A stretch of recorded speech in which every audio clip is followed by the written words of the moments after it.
ये पुस्तक आप देख रहे होंगे, ये संजय उवाच है और हमारे साथ आदरणीय संजय भैया हैं। आप बस्ती के, अपनी बस्ती के ही रहने वाले हैं और इन्होंने पूरे देश में ही नहीं, पूरी दुनिया में हिंदी के क्षेत्र में और पत्रकारिता के क्षेत्र में अपना नाम किया है, बस्ती का नाम किया है। जहाँ भी संजय द्विवेदी का नाम आता है, लोग बस्ती को भी जानते हैं। इसलिए ये बहुत महत्वपूर्ण है, क्योंकि जब भी कोई एक शहर से कहीं बाहर निकलता है, कुछ अच्छा करता है, तो वो सिर्फ अपना नाम नहीं, अपने परिवार का नाम नहीं, पूरे उस समाज का, उस शहर का, उस पूरे क्षेत्र का नाम करता है। तो इसलिए हम सभी के लिए बहुत गौरव का विषय है। जब आप आईआईएमसी में डायरेक्टर थे, तब आपसे मिलना वहाँ पे भी हुआ था। इतनी खुशी हुई थी कि देश के इतने बड़े संस्थान के इतने सर्वोच्च पद पर, इतने अच्छे पद पर हमारी बस्ती का कोई व्यक्ति बैठा हुआ है, जो जिनसे हमारे इतने अच्छे संबंध हैं। हम लोग आपस में यहाँ पर इसी बस्ती में, जहाँ पे आपका घर है, उसी के पास हमारे विद्यालय भी रहा, जहाँ हम लोग पढ़ाई किए।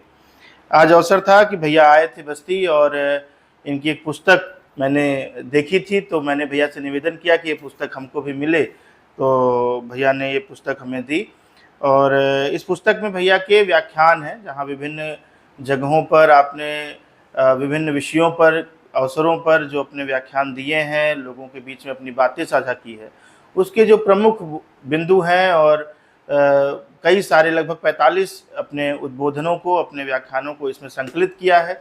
ऐसे ही बहुत सारे मीडिया विमर्श हो, ऐसे बहुत सारी पुस्तकें आपने लिखी हैं, गिनती नहीं है पुस्तकों की। खुशी की बात है कि बेस्ट ऑफ बस्ती अवार्ड 2025 में हम लोगों को इस बात का गौरव प्राप्त हुआ कि हम लोग आपका सम्मान भी कर पाए और आपने आए और पूरा समय दिए। आज हम लोग भैया के साथ हैं। कोई ये बहुत ऐसी औपचारिक बातचीत नहीं है। हम लोग बैठे थे तो ये हुआ आपसे कुछ बातचीत करके, और बस्ती के नौजवानों को भी हम लोग आपसे रूबरू कराएं। बस्ती के बहुत सारे नौजवान शायद ना जानते हों, वो भी जानेंगे और आप सभी को जानना चाहिए। पहले तो आपका जो है परिचय है कि माखनलाल चतुर्वेदी पत्रकारिता विश्वविद्यालय में आप विभागाध्यक्ष हैं और बहुत वर्षों से कार्य कर रहे हैं। बीच में डेपुटेशन पे आप आईआईएमसी के डायरेक्टर भी थे और सबसे बड़ी बात है कि आप बस्ती के रहने वाले हैं, आप बस्ती के हैं। तो सबसे पहले स्वागत है भैया हम सभी नौजवानों के बीच में, और जो बस्ती के लोग हैं वो आपके विषय में जानेंगे और अधिकतर लोग तो आपसे पूर्व परिचित हैं। बहुत सारे आपके मित्र इस वीडियो को देखेंगे तो उनको अच्छा लगेगा कि आज हम लोग बैठ के यहाँ पर चर्चा कर रहे हैं। सबसे पहले तो मैं यही जानना चाहूँगा कि जब आप कहीं बाहर, आप पूरे देश में विभिन्न जगहों पे घूमते रहते हैं, तो जब आप किसी को बस्ती के बारे में परिचय कराते हैं कि आप बस्ती के हैं, तो आप बस्ती को बहुत संक्षिप्त में क्या परिचय देते हैं बस्ती का, कि बस्ती क्या है, बस्ती कहाँ है, बस्ती का विषय कैसे रखते हैं? देखिए, आमतौर पे जो साहित्य और पत्रकारिता के क्षेत्र के लोग हैं वो बस्ती के बारे में जानते ही हैं, क्योंकि बस्ती आचार्य रामचंद्र शुक्ल, सर्वेश्वर दयाल सक्सेना, लक्ष्मी नारायण राल, विश्वनाथ त्रिपाठी, ऐसे बहुत बड़े बड़े साहित्यकार, पत्रकार हुए जो बस्ती से गए और देश दुनिया के अंदर अपना नाम रोशन किया। तो ज़्यादातर लोग बस्ती के बारे में जानते हैं। जब मैं बस्ती बताता हूँ तो वो नहीं पूछते कहाँ है और किस जगह पे है। बाद में कभी उसके स्थान की चर्चा होती है, हम बताते हैं अयोध्या से 60 किलोमीटर दूर है या गोरखपुर से 60 किलोमीटर दूरी पे है, पर ज़्यादातर लोग जानते हैं। जैसे मगहर को लोग जानते हैं। तो बस्ती एक ऐसा क्षेत्र है जहाँ साहित्य, संस्कृति, कलाओं के क्षेत्र में जो सक्रिय लोग हैं वो बस्ती के बारे में जानते हैं, इसलिए बस्ती को लेकर बहुत अपरिचय नहीं है। तो इस नाते मुझे बहुत परिचय बस्ती के बारे में देना नहीं पड़ता। दूसरी बात है कि बस्ती में रहते हुए, बस्ती में काम करते हुए जो संपर्क संबंध बने वो आज भी जिंदा है। कि बस्ती में एक सबसे बड़ी खूबी है कि बस्ती का व्यक्ति कहीं भी रहता है, अपनी जड़ों को भूलता नहीं, अपनी जड़ों को याद रखता है और अपने शहर पर, अपने उस पर गर्व करता है। तो भाषा, साहित्य, संस्कृति के क्षेत्र में इस क्षेत्र का अपने आप में बहुत बड़ा योगदान है और इस नाते बस्ती की एक पहचान भी है। भले वो दिखने में बड़ा छोटा जिला हो, अब कट के वो 3 जिले बन गए बस्ती के, लेकिन जो बृहत्तर बस्ती है, जो बड़ा बस्ती है, वो सबके दिलों में है और लोगों को उसकी स्मृति बनी रहती है। बहुत बढ़िया। और भैया के बारे में ये भी एक परिचय है कि भैया ने यहाँ पर बस्ती में, आप भैया स्कूलिंग कहाँ से हुई आपकी बस्ती में? मेरी सरस्वती शिशु मंदिर जो रामबाग है, रामबाग से। मैं इसी मोहल्ले में रहता भी हूँ, यही मेरी स्कूलिंग भी हुई। और फिर बाद में जो 10+2 की जो पढ़ाई, इंटर जिसको कहते हैं, है ना, 9वीं 10वीं 11वीं, हाँ, इंटरमीडिएट की पढ़ाई, हाई स्कूल इंटरमीडिएट, ये मैंने खैर इंटर कॉलेज से किया। फिर मैं यहाँ से लखनऊ गया, लखनऊ विश्वविद्यालय से मैंने BA किया। फिर माखनलाल चतुर्वेदी राष्ट्रीय पत्रकारिता विश्वविद्यालय से बीजे और एमजे करके, जी। और पीएचडी मैंने केंद्रीय विश्वविद्यालय गुरु घासीदास विश्वविद्यालय है, केंद्रीय विश्वविद्यालय ये बिलासपुर में छत्तीसगढ़, वहाँ से किया। आप बचपन से ही विद्यार्थी परिषद से जुड़े थे हाँ, विद्यार्थी और परिषद। विद्यार्थी परिषद का काफी प्रभाव भी रहा होगा आपके जीवन पे, लेकिन विद्यार्थी परिषद में माना जाता है कि छात्र राजनीति और इन सब के विषय पे बहुत ज्यादा फोकस होता है, तो वहां से पत्रकारिता पे कैसे आपका मूवमेंट हुआ, कैसे आपने सोचा कि पत्रकारिता के क्षेत्र में जाना है? देखिए, उस समय दौर ऐसा था जब पत्रकारिता के क्षेत्र में हमारी विचारधारा के लोग बहुत कम थे। जिस राष्ट्रवादी विचारधारा या राष्ट्रवाद के भारतीय विचार को लेकर काम करने वाले लोग बहुत कम थे, और बड़ी संख्या में जो वामपंथी विचारों के लोग पत्रकारिता के अंदर छाए हुए थे। तो हमारे संगठन के कुछ अधिकारियों का सोच था कि कुछ अपने लोग भी पत्रकारिता के क्षेत्र में जाएं। लिखने पढ़ने का हमारा अभ्यास ऐसा बना, परिवार में तो एक वातावरण था ही, क्योंकि पिताजी मेरे हिंदी के अध्यापक रहे यहाँ किसान डिग्री कॉलेज में, तो परिवार से एक साहित्यिक संस्कार तो मिला ही। पर पत्रकारिता में जाने की जो मूल भावना ये थी कि अपनी जो भारतीय विचार है, अपना जो भारत का विचार है, उसको लिखने, उसको उसकी नज़र से देखने वाले कुछ लोग पत्रकारिता में जाएं। ये बार बार उस समय हमारे राष्ट्रीय संगठन मंत्री हुआ करते थे आदरणीय मदन दास जी, उनका भी सोच था, आदरणीय देवधर जी का सोच था, नागेंद्र जी का सोच था। ये सब लोग ये सोचते हैं कि अपने कार्यकर्ता भी, क्योंकि ज़्यादातर जो कार्यकर्ता छात्र आंदोलन से जुड़ते हैं वो आगे चल कर राजनीतिक क्षेत्र में जाते हैं या सामाजिक क्षेत्र में जाते हैं, तो पत्रकारिता क्षेत्र में भी अपने लोग जाए। तो उस दौर में बड़ी संख्या में लोग पत्रकारिता में गए और बड़ा उन्होंने नाम कमाया, बड़े अच्छे स्तर पर स्थापित हुए। तो उस समय माखनलाल चतुर्वेदी राष्ट्रीय पत्रकारिता विश्वविद्यालय में भी अनेक कार्यकर्ताओं का प्रवेश हुआ, उसमें मैं भी एक था। तो ये उसके पीछे एक भावभूमि है। दूसरा कारण ये कि जब मैं कार्यालय मंत्री था, प्रदेश कार्यालय मंत्री था, जो लखनऊ में अपना प्रांत कार्यालय नवीन मार्केट का, वहाँ मैं प्रांत कार्यालय मंत्री था, तो उस कार्यकाल के दौरान विज्ञप्तियां लिखना, विज्ञप्तियां पढ़ना, अखबारों में जाके विज्ञप्तियां बांटना, तो एक स्वाभाविक रुझान मेरे अंदर पत्रकारिता में पैदा हो गया कि जब आप एक कार्यालय मंत्री के नाते काम करते हैं तो अपने आप आपका पत्रकारों से संपर्क आता है। वो जो संपर्क था वो कहीं न कहीं मेरी भावभूमि बनाने में सफल हुआ, और अंततः मैं पत्रकार रहा। और 14 साल तक मैंने अनेक प्रमुख समाचार पत्रों के साथ, दैनिक भास्कर है, स्वदेश है, नवभारत है ना, हरिभूमि है, इन समाचार पत्रों में समाचार संपादक इन पदों पर रहा।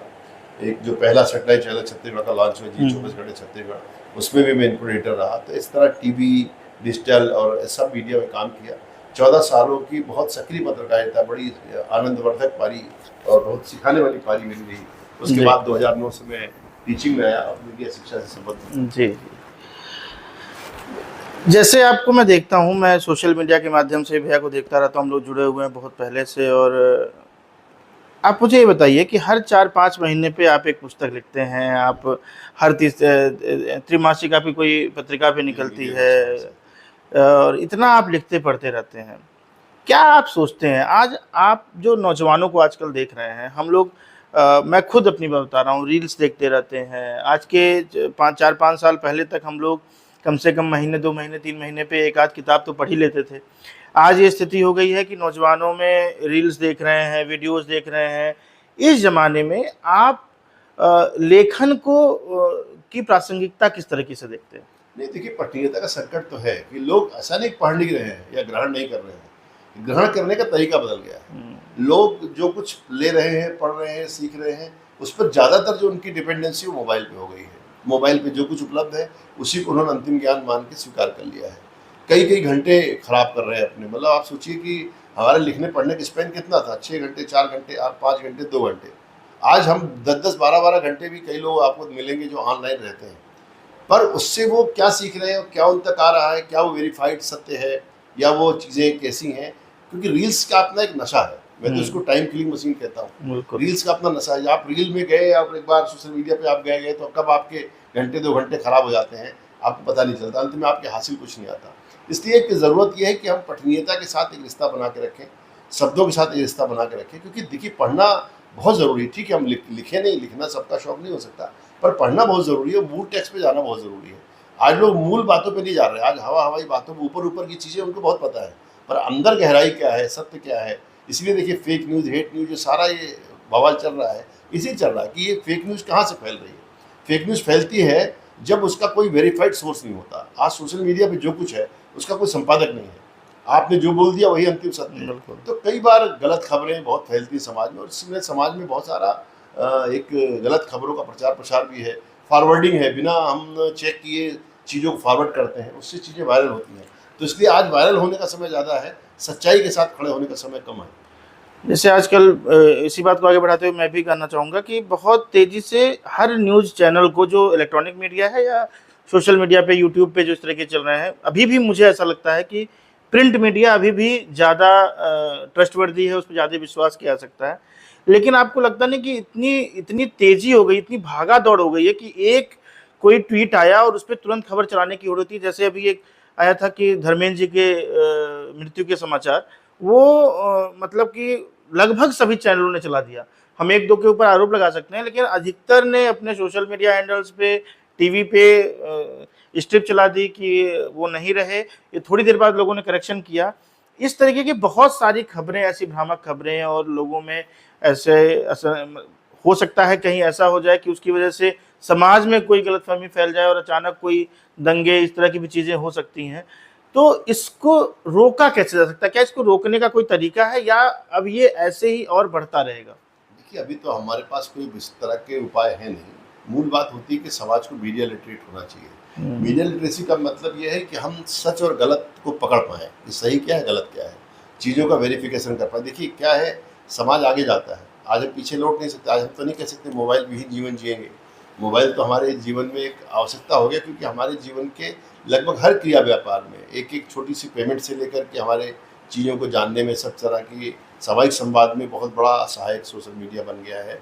मोबाइल कन्वर्जेंस की जगह बन गया, जहाँ पे अखबार भी पढ़ रहे हैं, टीवी देख रहे हैं, रेडियो देख रहे हैं, सारा काम कर रहे हैं। इसलिए हम पीछे नहीं लौट सकते। इसका सतर्क और सही इस्तेमाल कैसे करें, इस पर लोगों को ट्रेन करने की ज़रूरत है। स्कूलों से ही मीडिया लिटरेसी की जानकारी बच्चों को देनी चाहिए, ताकि जो एक तरह का असत्य का व्यापार है, ठगी का व्यापार है, ये रुक सके। क्योंकि अगर लोग मीडिया लिटरेट, आज साक्षर होना अकेले काफ़ी नहीं है, आज मीडिया साक्षर होना ज़रूरी है। तो मीडिया साक्षरता पर बहुत काम करने की ज़रूरत है। इससे ही हम इस प्रकार के कदाचार को रोक पाएंगे। बहुत बढ़िया, बहुत अच्छी बातें मीडिया पे भैया से जानने को मिली हैं। बहुत ज़्यादा लंबा इसको ना खींचते हुए, अब मैं सिर्फ इतना कुछ चीज़ें इस पे पूछना चाहूँगा, कुछ व्यक्तिगत चीज़ें बस्ती के बारे में। जब आप यहाँ पढ़ाई करते थे, जब यहाँ रहते थे, 10वीं 12वीं में रहते थे, तो आपको सबसे अच्छा खाने की जगह कौन सी लगती थी? ये खाने का क्या, हम लोग तो बस पक्के के आसपास ही ज़्यादा मूवमेंट करते थे। तो वो जो बाटा वाला चौराहा है, बाटा के तिराहे पे जीवन का समोसा, राम जियावन का समोसा, जीवन का समोसा अभी भी वो चलता है। राम बाकी जियावन तो नहीं रहे। और ये मिष्ठान भंडार है भारतीय, वहाँ से मिठाइयाँ। तो ज़्यादातर यही हम लोग का ज़्यादा मूवमेंट था। बहुत अगर कहीं दूर जाना हुआ तो किशन स्वीट हाउस तक चले गए, कोतवाली के आगे, वहाँ बैठ के खा लिए। कि अगर मतलब थोड़ा सा ऐसा है कि बैठ के थोड़ी बात करनी, कॉफ़ी पीनी है, इसके अलावा कोई बहुत ज़्यादा। और आज जब आप बस्ती आते हैं तो फिर कहाँ जाना अच्छा लगता है बस्ती में? अगर दोस्तों को छोड़ दिया जाए तो उसके अतिरिक्त आपको कहाँ घूमना अच्छा लगता है बस्ती में? तो कहीं जाते नहीं, बस्ती आते हैं तो ज़्यादा घर में रहते हैं, या फिर बहुत हुए तो कचहरी तक चले गए। वहाँ ज़्यादातर लोग के उठने बैठने का स्थान है। तो जैसे अपने राय तिवारी जी हैं, प्रदीप पांडे जी हैं, और चंद्रशेखर मिश्रा जी रहे नहीं, तो उन सब लोगों का जो एक बैठने का स्थान, वहाँ पर ज़्यादातर लोगों से भेंट हो जाती है। पहले से और अब की बस्ती में आप क्या बदलाव देखते हैं? वैचारिक रूप से, सांस्कृतिक रूप से क्या बदलाव आप देखते हैं, या आप देखते हैं कि जहाँ बस्ती थी वहीं है, या आप कुछ बदलाव देखते हैं? आपको क्या महसूस होता है? मुझे लगता है कि बाजार तो बढ़ा है, कि बाजार में बहुत चमकती हुई चीज़ें हैं और बहुत सारी चीज़ें बढ़ गई हैं, पर जो बस्ती का जो एक वो बस्तीपना था, वो थोड़ा सा मिस कहीं हो रहा है, कि लोग उस तरह से मिलना जुलना लोगों का कम हो रहा है। और मुझे लगता है किसी चीज़ को अगर बनाए रखना है, जिलाए रखना है, तो लोगों का मिलना जुलना ज़्यादा होना चाहिए। आज लोग क्यों इतने व्यस्त हो गए हैं, ये भी मुझे समझ नहीं आता, क्योंकि इतना बड़ा शहर नहीं है। जी हाँ, बहुत दूरियां भी नहीं है, क्योंकि अगर 2-5 किलोमीटर आप टहल जाए तो पूरा शहर घूम जाते हैं। तो बहुत दूरियां न होने के बावजूद भी लोगों की व्यस्तता ज़्यादा है, लोगों का मिलना जुलना बहुत कम हो गया है। जितनी आवाजाही पहले हुआ करती थी घरों में आपस में, खासकर त्योहारों में भी आप लोग नहीं आते जाते। ये बहुत बड़ा मुझे लग रहा है कि मतलब बिना महानगर हुए बिना शहर ने अपने महानगर में तब्दील कर दिया है। तो जो महानगरों की बीमारियां थी वो बस्ती के अंदर प्रवेश कर रही हैं। मुझे लगता है कि महानगर की गुण को स्वीकार करें, पर महानगर का जो अवगुण है, न मिलना जुलना, अपनों में ही खोए रहना, व्यस्त बने रहना, उससे थोड़ा हमें बचने की जरूरत है। और एक कस्बे का जो संस्कार होता है, जिसमें सब वेल कनेक्ट होते हैं, ग्लोबल विलेज। हाँ बिल्कुल, ग्लोबल विलेज क्यों कहा गया? विलेज इसलिए कहा गया कि वहाँ कनेक्टिविटी थी। गाँव इसलिए अच्छे कहे गए कि वहाँ हर व्यक्ति कनेक्ट था एक दूसरे से। तो बस्ती में जो कनेक्टिविटी थी, एक दूसरे से जो राग था, त्योहारों में एक दूसरे से मिलना जुलना था, वो थोड़ा मुझे मिसिंग दिखता है।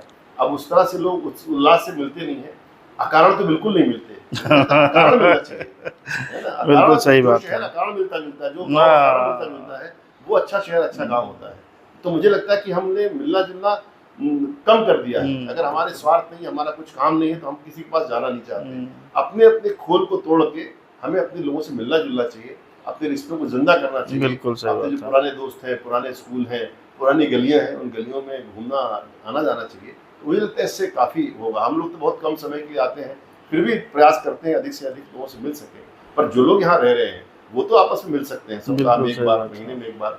ये हमें लगता है मिसिंग है। बाकी बस्ती में बहुत कुछ बदला है। बस्ती में बहुत सुंदर बाजार है और बस्ती चारों तरफ से फैल रहा है, पर उसके फैलने के साथ रिश्तों में भी सघनता बनी रहे, रिश्तों में जीवंतता बनी रहे, यही मैं दुआ प्रार्थना करता हूँ। अंत में बस इतना जानना चाहूँगा कि बहुत सारे पत्रकार आजकल दिख रहे हैं समाज में, बहुत सारे बड़े अखबारों के भी, बड़े न्यूज़ चैनल्स के भी, और बहुत सारे अपने यूट्यूब चैनल्स भी चला करके लोग पत्रकार दिख रहे हैं। संख्या बहुत ज़्यादा हो गई है। मैं बस्ती में बात करूं तो मेरा अनुमान है ऐसा कि 500 से कम पत्रकार नहीं होंगे। मेरा किसी के ऊपर कोई टिप्पणी नहीं है, मैं बस ये आपसे एक अंतिम आपसे, क्योंकि आप पत्रकारिता के क्षेत्र में इतना अच्छा काम कर रहे हैं और आपका एक नाम है, तो मैं उन नौजवानों के लिए आपका एक संदेश चाहूँगा। एक तरीके से ये हम लोग कंक्लूड करेंगे इस पे कि एक आपका संदेश कि अगर पत्रकारिता के क्षेत्र में आ रहे हैं तो मिनिमम आपको कम से कम क्या चीज़ें तैयार करके जानी चाहिए। कोई कोर्स करके जाना चाहिए, कोई एक अध्ययन करके जाना चाहिए, क्या एक बेसिक तैयारी होनी चाहिए पत्रकारिता के क्षेत्र में। एक जिम्मेदार पत्रकार बनने की राह पर अगर हम आगे बढ़ रहे हैं तो बेसिकली कम से कम इतना तो हमें करना ही चाहिए। ये नौजवानों को आप क्या संदेश देंगे? देखिए, मेरा मानना है कि ये जो बहुत सारा यूट्यूब के माध्यम से, बाकी माध्यमों से, सोशल मीडिया के अलग अलग चैनल्स पे जो लोग काम कर रहे हैं, मैं इनको पत्रकार नहीं मानता। पत्रकार वही हो सकता है जो एक व्यवस्था का हिस्सा हो। जैसे रिपोर्टर है तो एक एडिटर भी होना चाहिए जो उसकी खबरें एडिट करके एक सिस्टम से चीज़ों को देता हो। देखिए, अब हम सब लोग जो है वो कम्युनिकेटर हैं, संचारक है, संचार कर रहे हैं, अलग अलग तरीके से अपनी बात समाज तक पहुंचा रहे हैं। तो हम कम्युनिकेटर तो हैं पर संचारक नहीं है ना। संचारक है, कम्युनिकेटर है, पत्रकार नहीं। पत्रकार, संवाददाता या संपादक वो है जहाँ एक व्यवस्था, एक ऑर्गेनाइज सेक्टर है। जर्नलिज्म एक ऑर्गेनाइज सेक्टर है जहाँ पर एक व्यवस्था है, जहाँ पर खबर लिखी जाएगी, खबर को एडिट किया जाएगा, एडिट करने के बाद चीफ एडिटर उसको देखेगा, एडिटर उसको जारी करेगा। एक प्रोसेस के बाद देखिए, सूचना कोई भी दे सकता है। मैं दो शब्द पकड़ता हूँ, सूचना कोई भी दे सकता है। सूचना देने वाला कम्युनिकेटर है या मुखबिर है या सूचनादाता है ना, ये संचारक है। पर खबर हर व्यक्ति नहीं देता। खबर, समाचार, न्यूज तब बनेगी जब उसके साथ एक प्रोसेस होगा। प्रोसेस के बाद कोई चीज खबर बनती है। हर चीज सूचना है। सूचना मैं भी दे सकता हूँ, भावेश भी दे सकते हैं, कोई भी दे सकता है, पर सूचना देने वाला संचारक है या सूचनादाता है, वो पत्रकार नहीं है। पत्रकार, संवाददाता, संपादक वही है जो प्रोसेस का हिस्सा है। तो जो बिना प्रोसेसिंग के जो चीजें दी जा रही हैं उनको मैं सूचना से ज्यादा अहमियत नहीं देता। सूचना गलत भी हो सकती है, सूचना सही भी हो सकती है। खबर, न्यूज या समाचार, ये जो वर्ड है ये कहीं ना कहीं वेरिफिकेशन की मांग करते हैं। खबर या समाचार तभी बनेगा जब वो वेरिफिकेशन हो, उसको वेरीफाइड किया गया हो, क्रॉस चेक किया गया हो, किसी सब एडिटर ने उसको चेक किया हो, कि संपादक की नजर गुजर के तब प्रकाशित हुआ। अगर ये व्यवस्था नहीं है किसी चैनल के पास चीजों को प्रोसेस करने की, तो कहीं से वो पत्रकारिता कहलाने का अधिकारी नहीं है, कहीं से पत्रकारिता के अधिष्ठान में शामिल नहीं। मेरे मन को भाया, मैंने कुत्ता काट के खाया, ये तो अलग बात है कि भाई मेरे मन में आ रहा, मैं बकवास करता जा रहा हूँ, कुछ बोलता जा रहा हूँ। ऐसे बहुत से लोग हैं जो इस माध्यम में है, पर मैं उनको पत्रकारिता हिस्सा नहीं मानता पत्रकारिता का। इसलिए मुझे उनके कुछ काम पर आपत्ति भी नहीं। एक उनको माध्यम है, जैसे मेरे पास माइक है, माइक एक टूल है। माइक पर बोलने वाला हर व्यक्ति धर्माचार्य नहीं होता, ठीक है, बिल्कुल सही बात, शिक्षक नहीं होता, हर व्यक्ति जो है आधिकारिक प्रवक्ता नहीं होता। माइक है, माइक आपको मिल गया, माइक एक टूल है। ऐसे आपको मोबाइल मिल गया, मोबाइल एक टूल है, आप उसका यूज मिसयूज कर रहे हैं, पत्रकार थोड़े हो जाएंगे। तो ये भी एक चीज है कि एक टूल आपको मिल गया है जिसका आप अपनी मनमर्जी इस्तेमाल कर रहे हैं, पर आप पत्रकार है ऐसा मत कहिए। तो सभी नौजवान जो पत्रकारिता के क्षेत्र में जाना चाहते हैं, पहले आप एक सिस्टम बनाइए, टीम बनाइए, सीखिए, काम करिए, तब आप इस क्षेत्र में उतरिए। और बहुत ज़्यादा जानकारी चाहिए तो कभी कभार आप संजय भैया से मिलिए, आपको बहुत कुछ सीखने को मिलेगा। बहुत बहुत धन्यवाद।